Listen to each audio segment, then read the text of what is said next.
안녕하세요. 크리스천 영상학교 운영하는 심목사입니다. 오늘은 어떻게 하나님이 감동하시는 믿음의 수혜자가 될 것인가 라는 점을 한번 생각해 볼게요.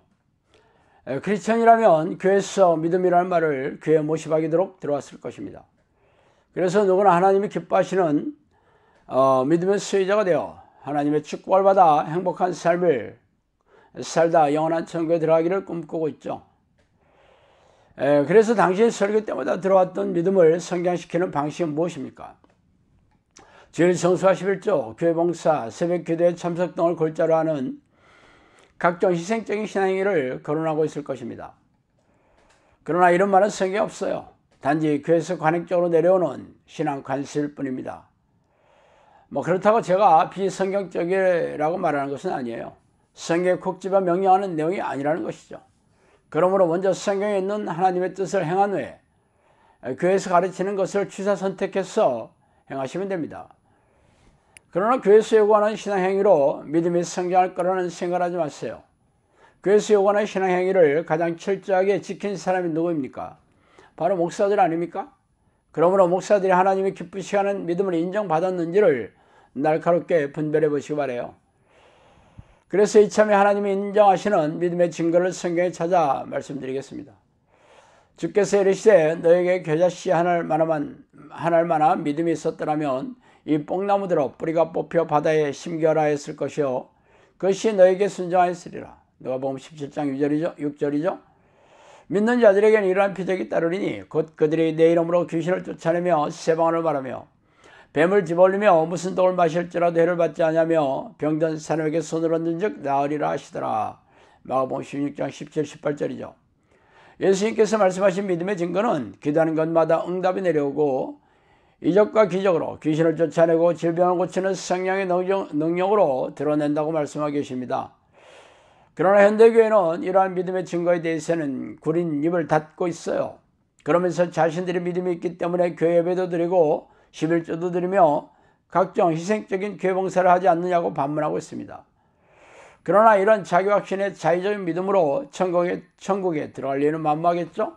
믿음의 잣대는 오직 성경에서 말씀하시는 것이 유일하며 인본적이고 이성적인 다른 잣대로 대체할 수가 없습니다. 그러므로 위에 예수님의 잣대로 제자면 대부분의 현대교회 목사들과 교인들은 하나님이 인정하시는 믿음이 없다는 결론을 받아들여야 할 것입니다. 그렇다면 어떻게 해야 하나님이 감동하시는 믿음의 소유자가 될 수 있을까? 한번 살펴보도록 하겠습니다.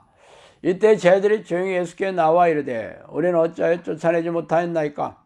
이르시되 너희 믿음이 작은 까닭이니라. 진실로 너에게 이르노니 만일 너에게 믿음이 겨자씨 한 알만큼만 있어도 이 산을 명하여 여기서 저기로 옮겨지라 하면 옮겨질 것이요 또 너희가 못할 것이 없느니라. 마태복음 17장 19절 20절이죠.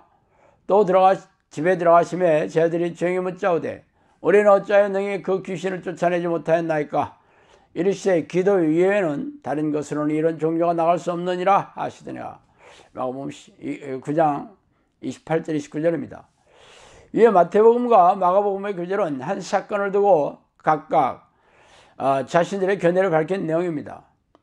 이 사건은 간질에 걸린 아이를 둔 아버지가 아이를 데려와서 고침을 받은 사건이죠.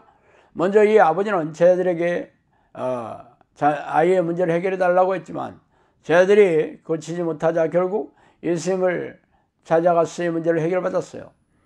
그래서 머쓱해진 제자들은 예수님에게 자신들이 귀신을 쫓아내면서 간질을 고치지 못한 이유를 넌지시 물어보고 있죠. 마태복음에서는 예수님이 믿음이 부족한 이유라고 기록하였지만 마가복음에서는 기도 외에는 이런 문제를 해결할 수 없다고 다소 상이한 결론을 내리고 있습니다. 결국 믿음이 부족하다는 것은 기도의 능력이 부족하다는 의미임에 틀림없죠. 그렇다면 하나님의 감동시키는 믿음의 소유자가 되는 방법은 기도의 내공을 쌓아야 가능하다는 것을 엿볼 수 있습니다. 이 말씀을 토대라면 왜 현대교회의 교인들이 무능하고 무기력한 믿음으로 고단하고 팍팍하게 살고 있는지 잘 알 수 있습니다. 알다시피 대부분의 교인들은 하루에 10분도 기도하지 않으며 대부분의 목사들도 하루에 30분도 기도하지 않아요. 기도하는 소수의 교인들조차 하나님과 깊고 친밀하게 사귀는 기도가 아니라 자신들의 세속적인 소원을 이루고 삶과 육체의 문제를 해결해달라는 그런 업소에 불과하죠. 그런 기도만을 희생적으로 반복하고 있을 뿐입니다. 기도란 하나님으로부터 자신의 소원을 이루는 도구가 아니라 하나님과 깊고 친밀하게 교제하면서 하나님의 뜻을 구하는 것입니다. 그러나 현대교회는 이런 기도에 대해 무지하고 가르치지 않으니까 무능하고 무력한 존재가 되어 세상 사람들로부터 조롱과 멸시의 대상이 되고 있는 이유입니다. 성경을 보세요. 성경의 인물들은 죄다 하나님과 동행하는 기도의 습관을 들여 세상 사람들을 두렵게 하는 기적과적으로 전지전능한 하나님의 존재를 드러내지 않았습니까? 그러나 이 시대처럼 무능하고 무기력한 교회가 과거에 있었습니까? 싶을 정도로 처참하게 이를 데 없어요. 믿음은 자신들의 희생적인 신앙행위를 쌓아가는 게 아니라 믿음을 보이는 백성들에게 내려주시는 하나님의 은사, 하나님의 선물입니다.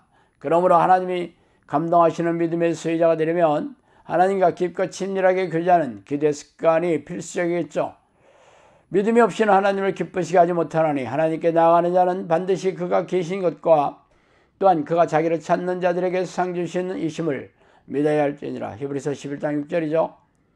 믿음의 장이라고 일컫는 히브리서 11장은 하나님을 감동시키는 믿음의 비결을 잘 말해주고 있어요. 그것은 하나님이 살아계신 것을 굳게 믿고 날마다 하나님의 이름을 부르며 찾는 기도의 삶을 살아야 한다는 것입니다. 그런 사람들에게 하나님이 찾아오셔서 동행하시고 존재감을 드러내시며 영원한 천국에 들어오면 엄청난 상급을 약속하고 계시다는 것이죠. 자, 오늘은 여기까지 하겠습니다. 감사합니다.